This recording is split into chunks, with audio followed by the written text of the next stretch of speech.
Welcome to Relative Return Insider, where a couple of journos and one super sharp guest take you on a deep dive into the juiciest headlines, bold opinions, and hot takes from the wealth management world. We're breaking down what's happening, why it matters, and maybe cracking a few jokes along the way. Hello, and welcome to another episode of the Relative Return Insider podcast. My name is Maya, and I am one of your hosts. I am back taking the reins from Keith Ford. You're over your jet lag. I am over my jet lag. I'm driving this podcast now. I think the audience really missed me. Keith did a really mediocre job at filling my huge seat. I'm just joking. Welcome to wow. Welcome to the show, Keith. How are you doing? I'm doing well. We're chugging along. We're just in the midst of the economic reform roundtable and trying to keep an eye on what everyone is doing in that regard. So just nice and busy and just cracking through. Yes, we are. And another thing you're going to see on social media, in particular on sort of the IFA channels, is a day in the life of Keith Ford. I know that everyone's just super, super keen to find out how this man spends his days at Momentum Media, what goes on behind the scenes when it comes to all that wonderful news production he does. So keep an eye out. That's going to be hitting It's all your very socials interesting, soon. I assure you. Yeah. But what is interesting is our guest, Shane Oliver, the unofficial third chair of this podcast. Welcome back to the podcast. How are you doing? I'm good, Maya. Glad to see you back again. Although, Yes. Keith did a great job a couple of weeks back. And hi to you too, Keith. Yeah, well, you've been much nicer about my fill-in abilities than Maya did. So I appreciate that, Shane. But as Keith mentioned, Shane, there's been a lot going on in terms of the government's economic reform roundtable. So that's pretty much all that's making news from an economic standpoint. Anyway, we've got a lot happening on the politics side of things. But what we're going to be doing today during today's podcast is dissecting what's going on at those roundtables today. As we record this, it is day 2. Shane, first of all, did you get an invite? Did we know if economists got an invite to this thing? Well, unfortunately, I didn't. I was waiting for it, but it never came. The problem, I think, was that there was only 25 seats around that table and the government controlled the invites fairly closely. I know some did. I know Chris Richardson did. I guess that stands to reason given the work he does on budgets and on tax. So that's a logical choice to have in there. And I think Bob Brunig, I think his name is, from ANU, a tax economist, also got an invite. But apart from policy maker economists, such as the head of Treasury and briefly Michelle Bullock, market economists didn't get an invite, unfortunately. So we're on the outer. That's a shame. On this one. So we've got to view it from afar, although it is closed door. So that means from a long distance, and we'll be looking to see what happens at the final outcome. Yeah, definitely. And prior to this roundtable, a lot of economists like yourself and organisations and sort of groups representing all facets of the wealth management industry and beyond had sort of lodged pretty lengthy wish lists for what they expected the government to do in terms of, upping Australia's productivity and a lot of them made suggestions to help the government draft its budgets, upcoming budgets, and like I mentioned, lift that productivity and solve that productivity problem. As mentioned, you yourself had a wish list. I think there were about 10 wishes on that list. But towards the end of that, Shane, you sort of mentioned that your expectations are quite low.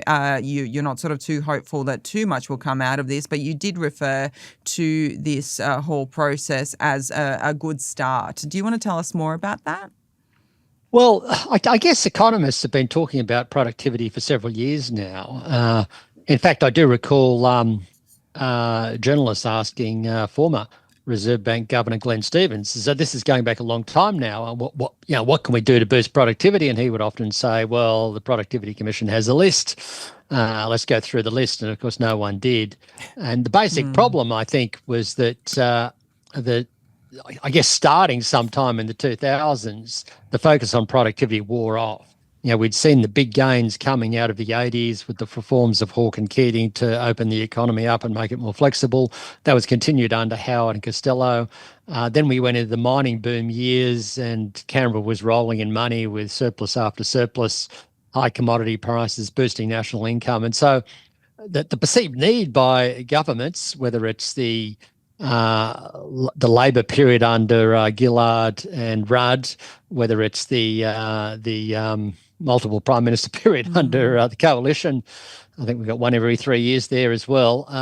There was sort of a stalling in the focus on productivity, and consequently, productivity growth slowed to a crawl to the point that it's basically stagnant over the last decade.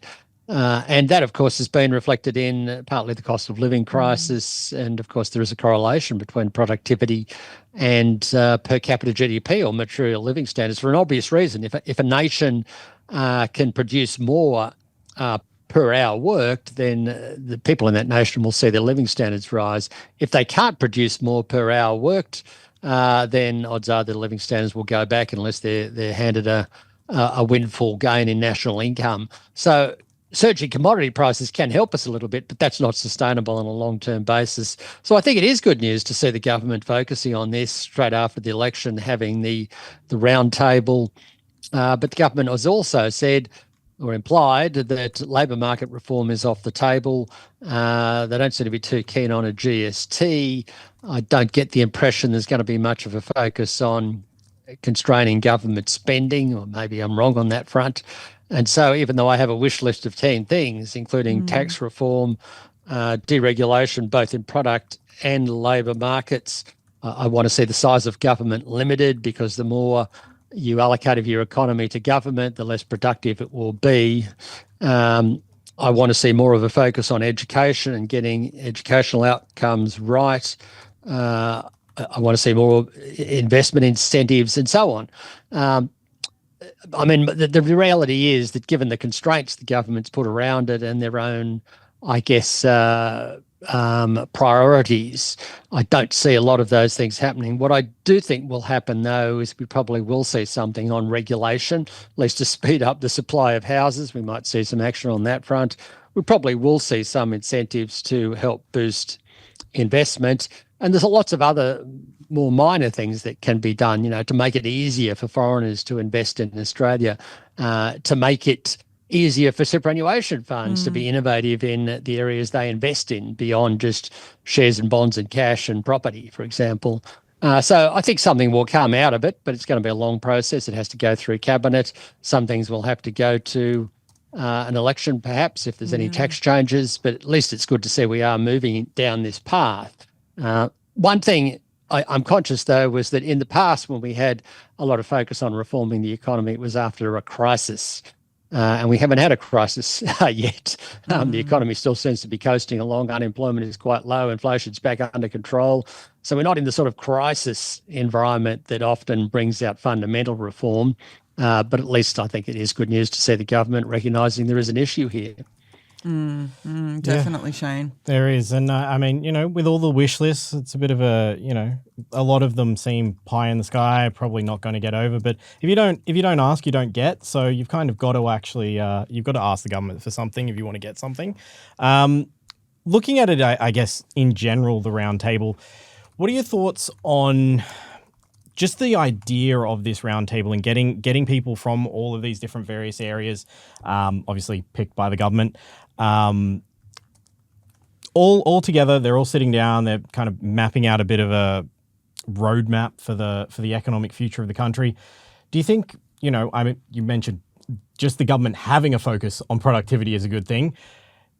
The method that they've gone about it, this roundtable of pulling people together, do you think that's what are your thoughts in general on this? Well, that's an interesting one. I started my career when Hawke and Keating were having summits in Canberra, and that to some degree led to the Accord, which helped rein in labour costs and ultimately reinvigorate Australian business. This was back in the 80s. I guess the problem was a bit different then, because what had happened was that the labour share of national income had surged to a point that it made it very hard for business to operate and invest. And so there was a need for I guess, the ACTU and unions generally to sort of agree towards some restraints around what they were doing and enable business profits to sort of move ahead a little bit. And of course, the government was then able to, because they got that consensus out of that, was then able to increase the social wage to partly compensate workers for somewhat more constrained wages growth. This time around, it's a little bit different. I mean, the union movement would say, well, they're behind. The wages share is a bit lower than it used to be, although there's reasons for that. It's a complicated story in itself. And therefore, most of the stuff they've come up with is a different nature. And it's sort of around these things, worries about AI, or therefore we should mandate or push towards 4-day weeks, support for working from home, all that sort of stuff, and skills levies. So it's going to be harder to get compromise in this environment.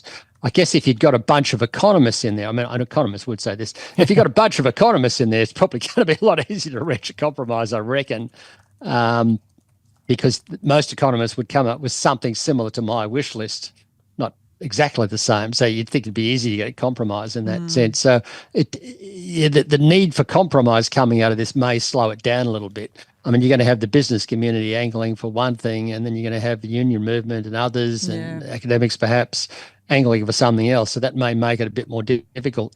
I think in some areas, though, there does seem to be general agreement that the economy is over-regulated. Maybe it's a good time that Abundance, the book by Ezra Klein and fellow writer whose name I've forgotten, has come along at the right time, because Abundance is about saying, well, we've slowed the economy down with so much regulation that it's very hard to get ahead. And you can certainly see that in Australia, that we have slowed things down. And we've heard this line over and over, that it takes 50% longer to build a house or a unit these days than it did 10 years ago. And that, I guess, needs to be seriously looked at, because if we know we've got to build these homes. We know that once they're up there, they need to stay up there. They can't fall down. So you've got to have a reasonable degree of regulation, but it does seem like it's gone over the top. I mean, it's funny when you look out there and you want to buy a unit these days and they tell you, the unit was made in 1970 or something. Well, you say, okay, well, that's okay. It stood the test of time. It's fine. But if someone says the thing was made in 2015, I don't know, it may be not so good, which is weird in a way, because you would think that regulation was laxer in 1970. So the regulations arguably are not achieving what they need to do. And at the same time, they've slowed things down a lot. So hopefully that they will be able to get some compromise, but I don't think we're going to get it in areas which are really needed. That's where I think you need enlightened government to say, look, we've got to do these things. Our tax system is not working right. We've got to rely more on the GST or something, but it really takes brave leadership to do that.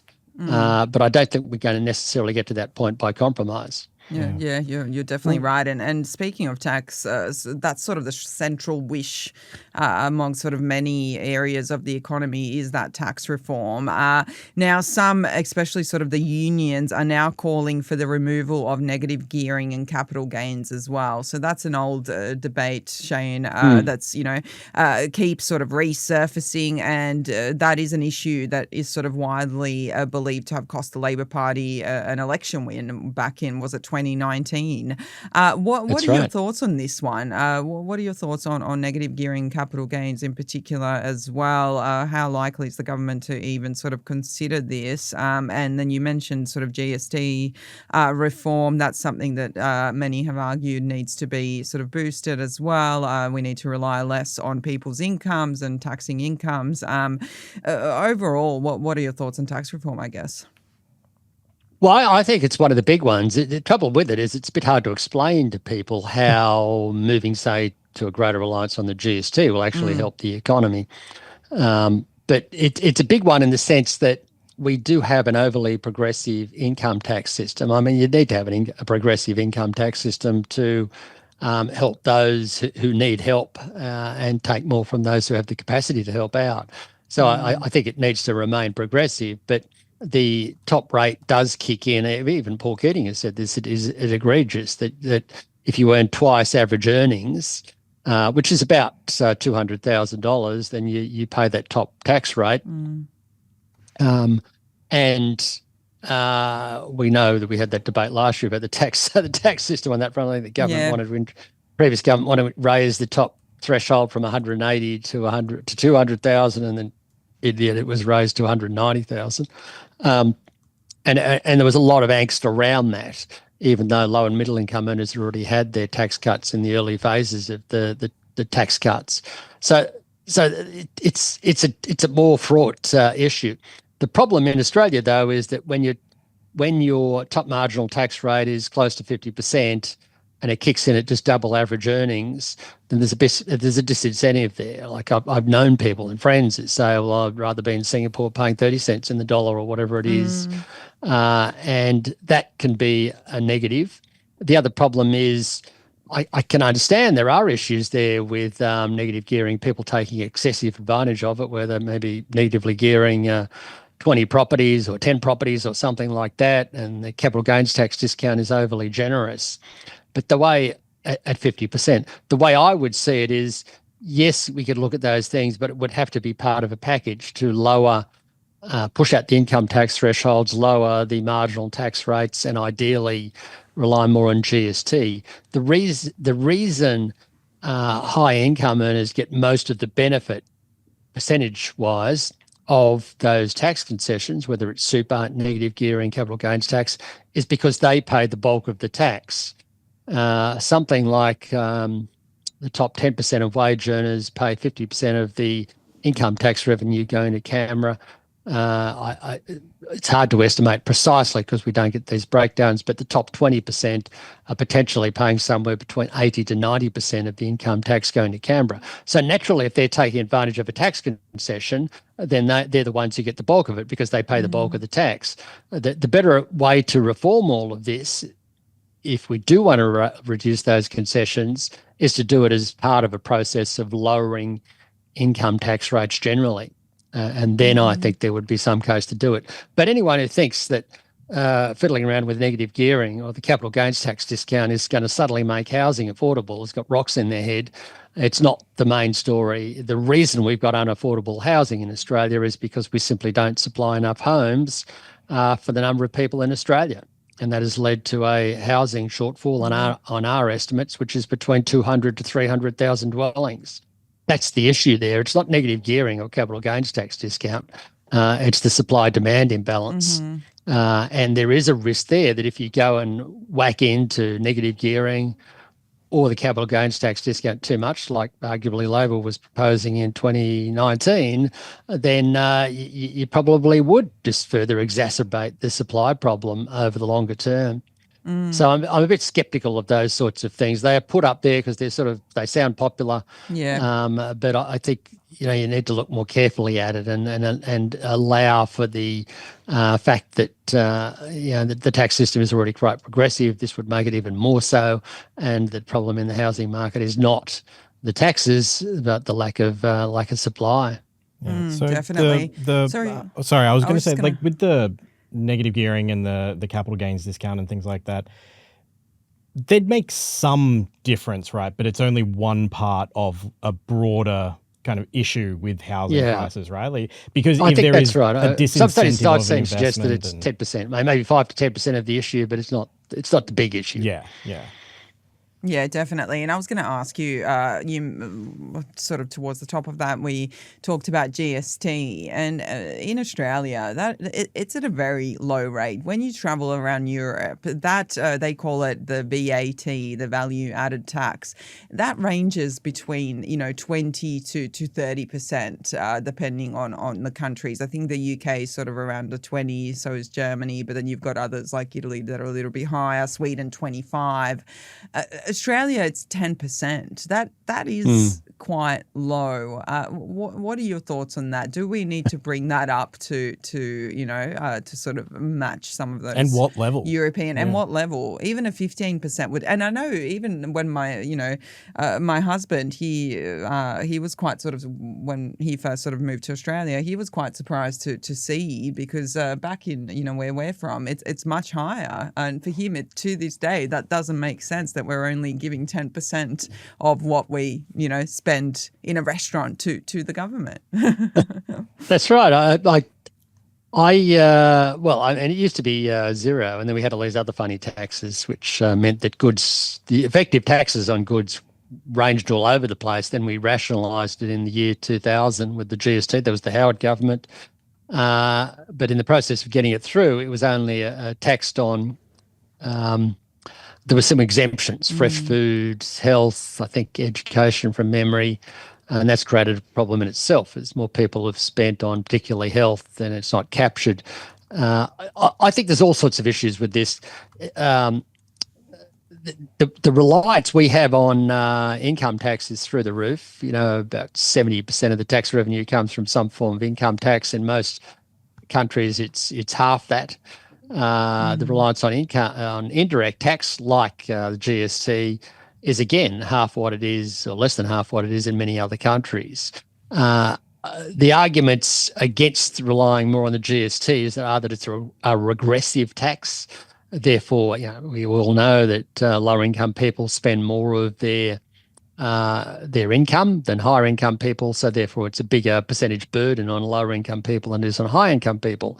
That's true, but you can arrange your income tax scales to compensate for that. To preserve the progressivity, or what some people might call the fairness of the overall tax system. So switching away from reliance on income tax to more on the GST doesn't necessarily mean a bigger impost on lower income earners. You can compensate welfare recipients. You push out the starting point for the first tax bracket, which I think is about 18,000, 19,000 at present. You'd push that out to maybe 25%, 25,000, maybe 28,000 or something. And your tax scales would be adjusted to make sure that you're accounting for the aggressive nature of the GST. But the big problem is that income tax creates all sorts of distortions. If you're you're paying 50% of your income in tax, then that's less of an incentive to work. And there's also issues down the lower end of the scales. People go from welfare to income, and they suddenly have this high marginal tax rate as that change occurs. So it's creating disincentives to work. It's leading to a constraint on the size of the workforce than would otherwise have been the case.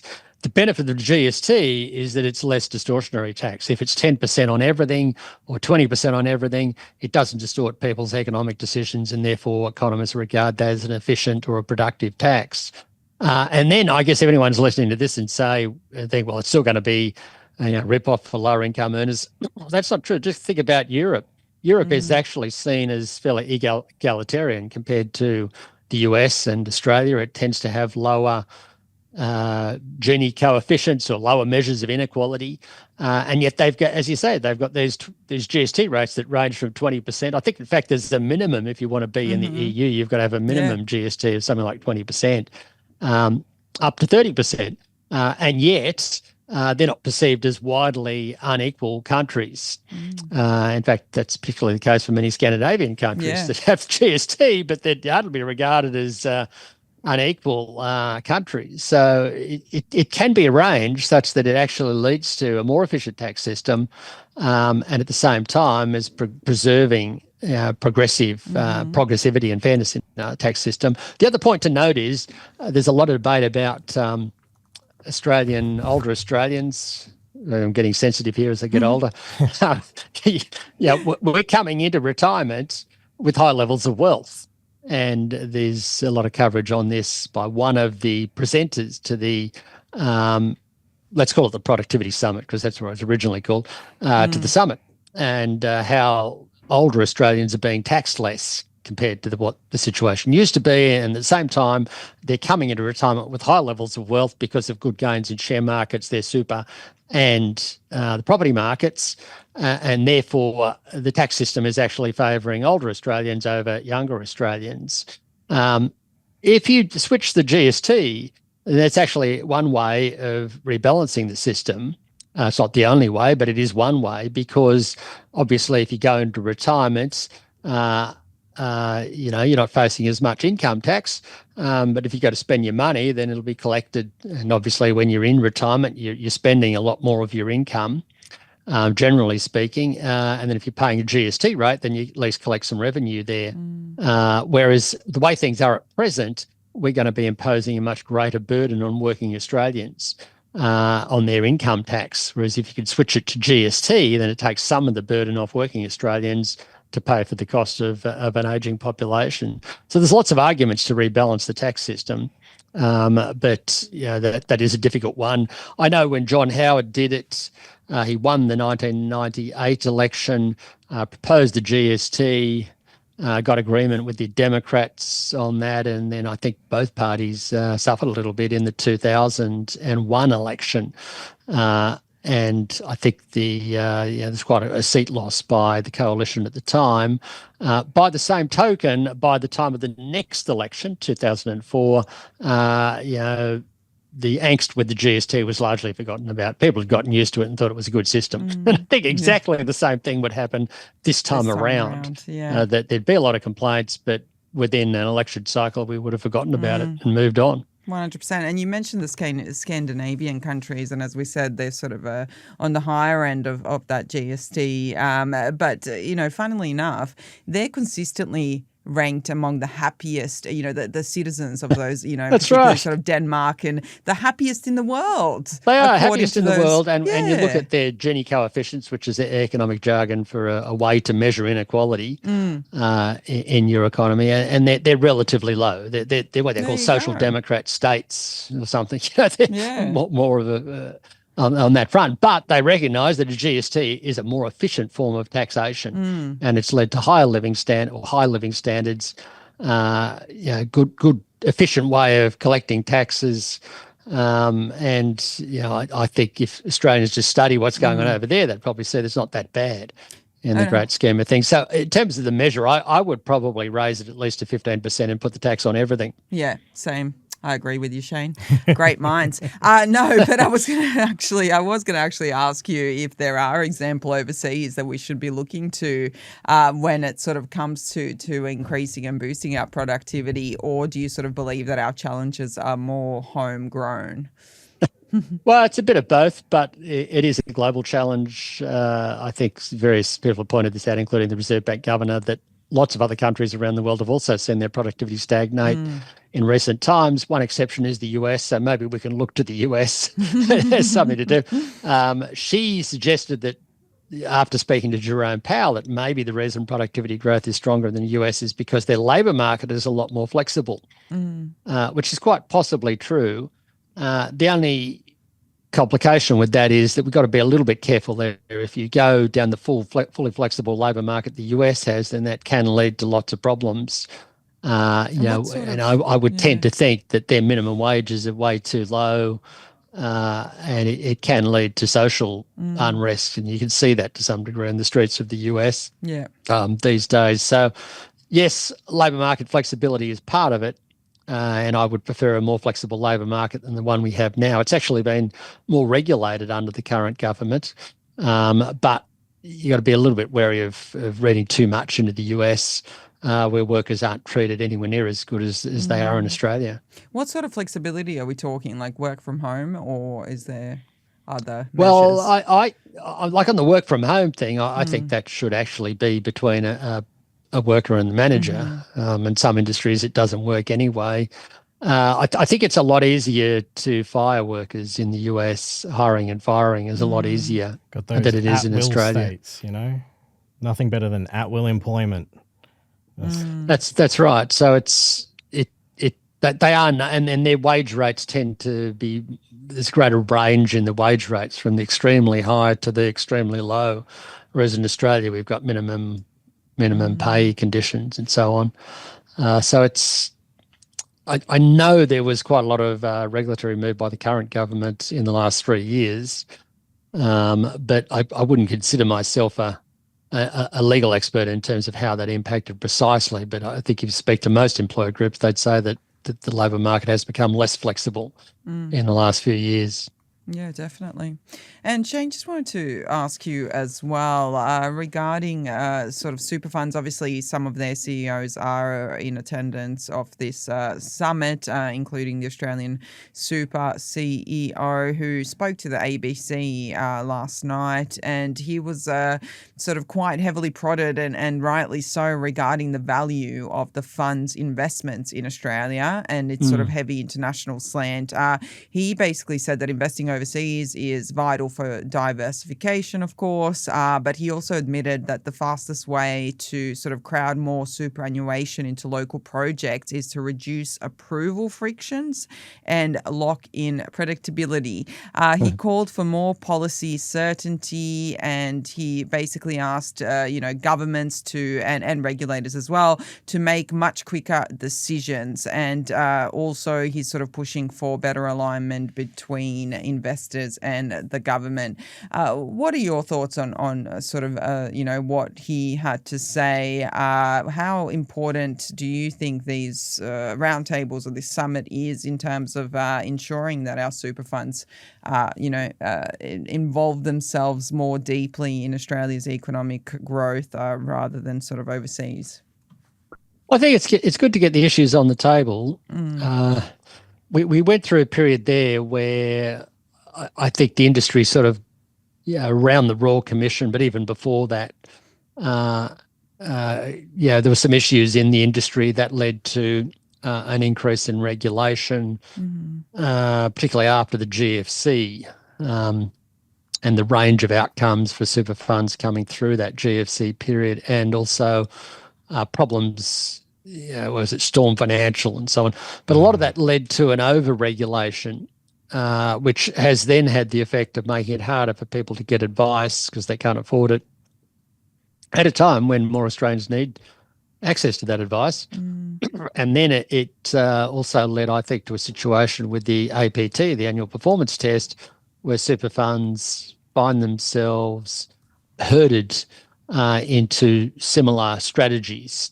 There's always a pressure to do that because of the competitive focus from the monthly or quarterly or annual performance surveys that occur.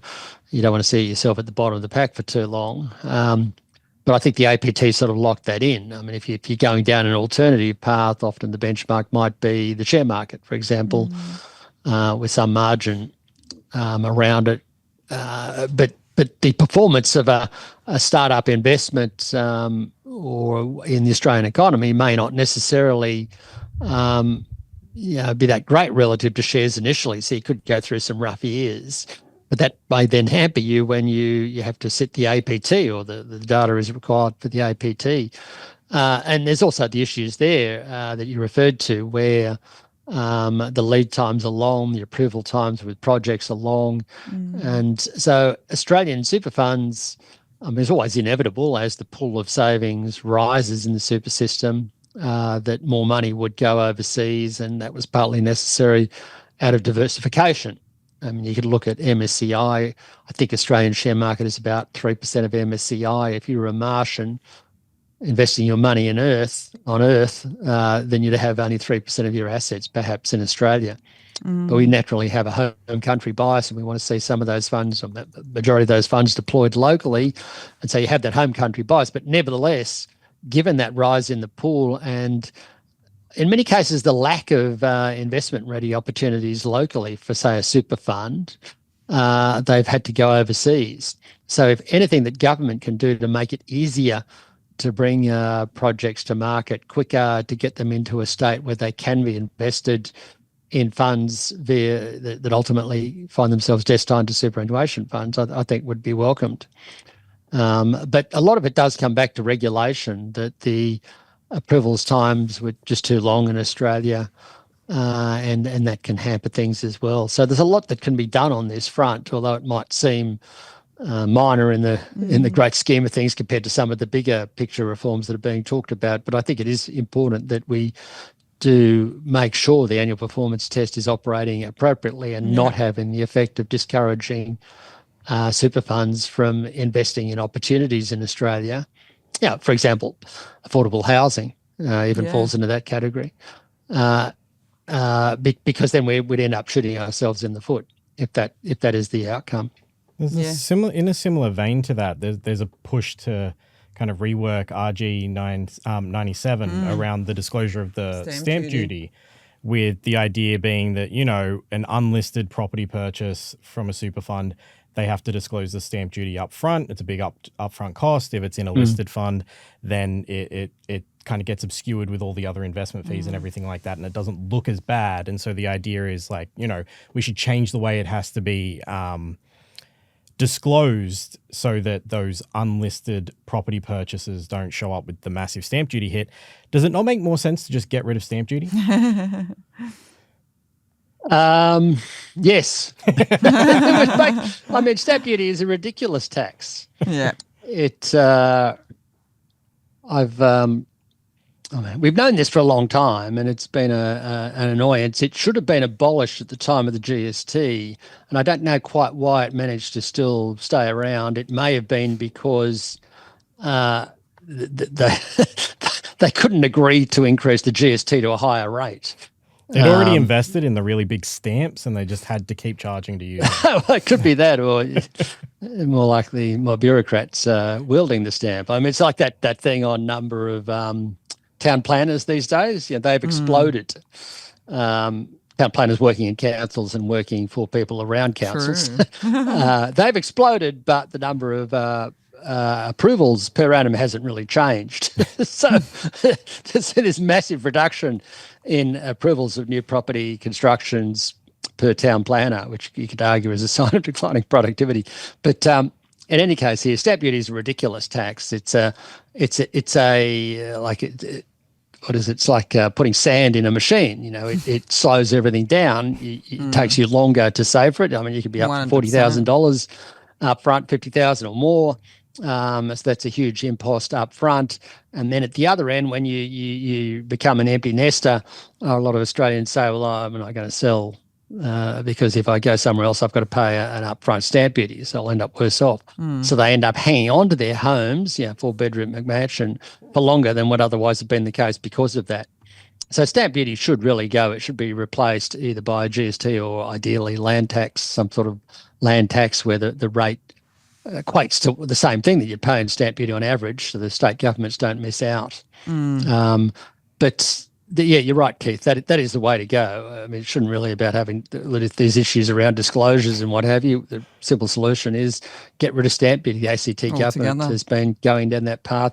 We started to in New South Wales, and then unfortunately they lost office, and that experiment came to an end. It seems pretty silly to go with the route of, instead of just disclosing everything up front, we'll obscure how the stamp duty is recorded, instead of just, eliminating a completely useless tax.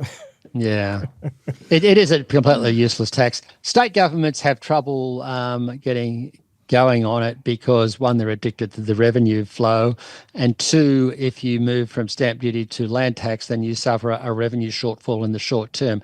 Over time, if you do your maths right, it won't be a problem.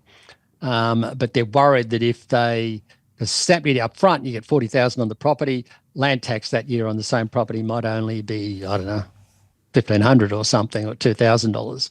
And so consequently, there's that shortfall. Therefore, it would have to be backed by the federal government, who could underwrite the states for that transition. For that loss. Yeah. That initial loss. But if you look at the present value of it, if you do your maths right, it shouldn't have any impact. But I think the state governments are worried that the ratings agencies wouldn't see it that way. It feels to me like a lot of the problems with most of the reforms, whether it be, the concerns around the GST being regressive, the concerns around shortfall from stamp duty, it really seems like it's more of a matter of communication than anything else. That the actual benefits need to be well communicated to the general public, so that when these moves are being contemplated or potentially made, there's not the ability to kind of hornswoggle someone and confuse them with I think that's right, but we don't have those sort of politicians these days. I mean, Paul Keating, you could argue, was someone who could do that. But politicians these days are driven by focus groups and, the next poll. It's the 3-year terms, damn it. 3-year term, and so that sort of put paid to that. I think if we had a severe crisis and we had to rely on the IMF to come help from them, they might come in and say we've got to fix all this stuff up. You've mentioned crisis twice, Shane. Are you almost begging for an economic crisis? Well, no, I don't. Not really.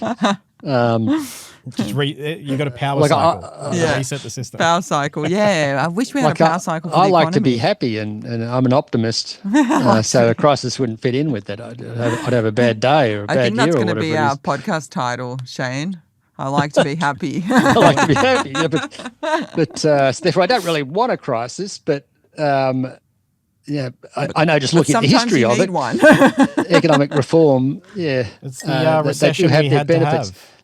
The crisis we had to have. That's right. It would certainly get economic reform moving. It's a bit like when you think about the share market. When the share market goes higher and higher, and you're worried about valuations and so on, it makes there's sort of the nagging concern in the back of my mind and some other investors that this may be unsustainable.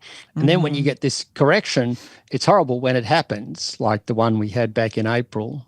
Or more severe ones, the time of the GFC.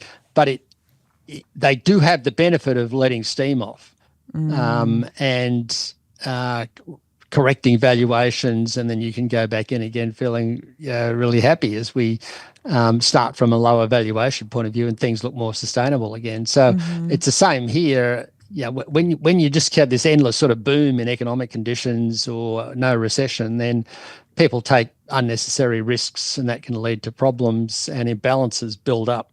I'm not saying they have here, but you also policymakers get slack. They're just riding on the rivers of gold flowing to Canberra without making the hard decisions. So I certainly don't want a crisis, but economic history tells me there is some merit in having them, and that good things can come out of them. But the cost in terms of unemployment and that is such that ultimately I'd still rather avoid one. I'd rather have the government do sensible economic reforms on a continuous basis rather than have a crisis force them to do it. Yeah, 100%. And Shane, just to wrap this podcast up, we could go on and talk about sort of productivity and these roundtables. I haven't mentioned Taylor Swift yet. Taylor Swift's new album. We'll make sure the life of a showgirl. The life of a showgirl. You should do some sort of parody on that, Shane. The life of a chief economist. He already had. He did a day. He did a day. We need the whole life. But no, I was going to ask you a lot less exciting than Taylor Swift and her guest appearance on her boyfriend's podcast, which seems to have. Did I read somewhere that they got 400,000 additional subscribers off the back of that podcast, which is just insane, isn't it?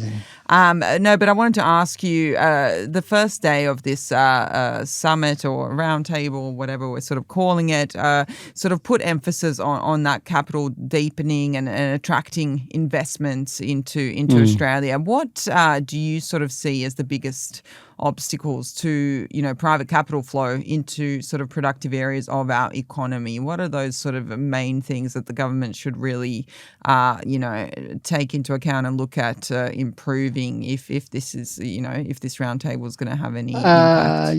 Well, on that area. The first days seem fairly esoteric in terms of Australians relating to it, capital deepening, resilience, and so on. I thought the main things that need to happen are less regulation and better tax treatment. And I think the head of Chevron told the government this as well, that they had projects in mind in Australia that to call them to an end because it was just getting too hard, given all the hoops they had to jump through. But anything you can do to lower the tax burden and give more certainty about government policy and reduce the level of regulation, I think that's probably the key here. I mean, it is disappointing in Australia if you look at the level of business investment. This is the sort of thing you need. If you want to increase labour productivity, you've got to rely more on machines.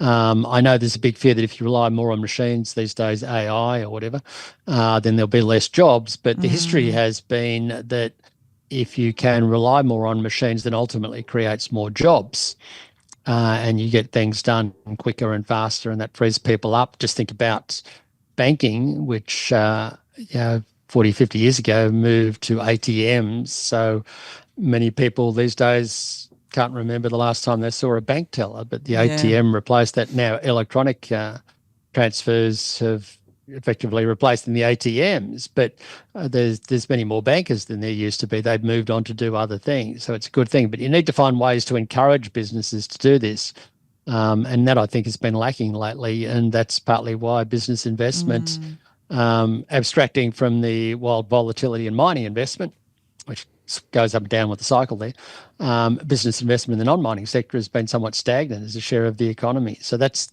something we really need to work on, and that comes down to regulation and tax incentives. Do we really want Chevron in Australia? I think I thought someone might think so. I think Mike gave an interview with Mike Worth, is it? The chief executive of Chevron. He had an interview with The Australian, and he sort of said that Australia should be more like the US and the Middle East. Interesting because, peace in both regions at the moment. Not. But yeah, true. What are your thoughts about that? Do we want you Chevron? don't necessarily want to be like either of them. Yeah. But the whole thing in Australia is a little bit complicated. I mean, Chevron tends to work in the gas business, and there's still a lot of demand for gas as a transition fuel as we move away from dirtier fossil fuels to cleaner fossil fuels. And of course, we have gas shortages. We shouldn't be paying the sort of prices we are for gas. So you could make it, okay, well, maybe not. And some environmental extremists would say, well, we don't want them here anyway. But by the same token, the comments that they have made do have general applicability. And secondly, I would argue we probably do need gas for a while yet before we can go fully down the path of sustainability. Yeah, we'll get there, but it looks to me like we're going to need gas for a long time to come, or at least a while to come. True. And just one more note as well. Apparently the journalist who did that interview was paid by Chevron to come down. That's not a good one. or the trip at least was sponsored. So, something to keep in mind when reading these interviews, of course. But thank you for joining us on the show today, Shane. Thanks, Myra. And thanks, Keith. Good luck with your day in the life. Yes, it'll be great. Yeah. Nowhere near as exciting as yours, but we'll try. You're going to be showing your tie collection or waving goodbye to your dog in the morning? Don't really have a tie collection, so that's a bit of an dog, issue. But he does have about 6 cats. Yeah, there are a lot of cats. So there is that. That's good. Yeah, sadly. And when you get home tonight, you've got to embrace your cat. Yes. Well, at least one of them. One of them. Please. One of 6 them. of them. Yeah. All 6 all at once. Sounds terrible. Group hug. That's all right. And good luck, Shane, on the upcoming Taylor Swift album release. Thanks. I'm looking forward of course, this is TS12. It's the one after this that's going to be huge, right? Because 13, that's a lucky number, isn't it? I do I'm not getting know. all in on the numerology. There you go. You're big. You're big on the Taylor Swift news. But how do we feel about more than me Travis? about Taylor Swift. How do we feel about Travis Kelce, Shane? What do I like, Travis Kelce? Should she be with no one? She should be with me. Yeah, there we go. There we go. That was a joke, of course. I don't know if it was. It's good. Anyway. It's good. So he does his own podcast, does he? Yes, with him and his brother. brother. Him and his brother have, I think it's called New Heights or something Heights. Yes. We're not promoting that podcast on our podcast, but I mean, we kind of just did it. We kind of just did. It doesn't really need our promotion. It does not need our promotion. It looks like they've already got enough. Yeah, one of the biggest global podcasts after Taylor did that. It's funny though that you wouldn't think that Taylor's audience would necessarily be into Travis's podcast. I think you'll find since Taylor's been going to the games that a lot of her sort of what do you call them, fans, Swifties are sort of they're quite into football now. So that's it. They're getting them into the NFL. Yeah, the NFL's profiting as well. So I'm pretty sure that the NFL did make a lot of money off the back of that. It definitely had an increase in viewership of games that she was in attendance of. But didn't I heard Trump recently saying he's something not a negative fan. about Taylor, didn't He's he? not a Didn't fan. she? Yeah, he did because she endorsed Kamala Harris at the election. That's right. so And he's saying, oh, they're yeah, well, falling look at out. her. You know, she's gone down. Yeah. Wow. That's because she hadn't released an album for But a now while. she's He's back also on back on top again. trying to get the Washington Commanders football team to go back to their old name of the Washington Redskins. So, he's trying to force them to do that by not approving a stadium. So that's a whole thing. I don't know if we need his opinions on the Taylor. NFL as a failed What about median attempt. strips? What? Did you hear it? Did you see his press conference I did. When he took over the DC police, and Yeah. then it diverged into a discussion about median strips. Oh, wow. Yeah. Or medians, he called them. You know, those Medians, things that lots go of down the medians. middle of the road to stop you running from one side to the Oh. other, and how they're so ugly. And it'd be great to have a contract doing that. Whatever you do, you get the contract. Yeah, I thought that was a hilarious distraction.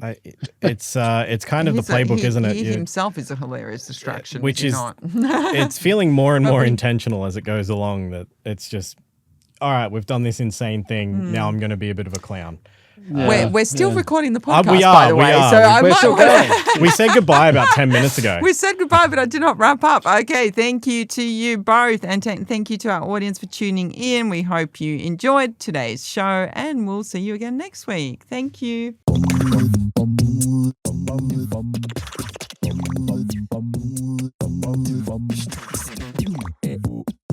The information featured in this podcast is general in nature and does not take into consideration your financial situation or individual needs and should not be relied upon. Before making any investment, insurance, tax, property or financial planning decision, you should consult a licensed professional who can advise whether your decision is appropriate for you. Guests appearing on this podcast may have a commercial relationship with the companies mentioned.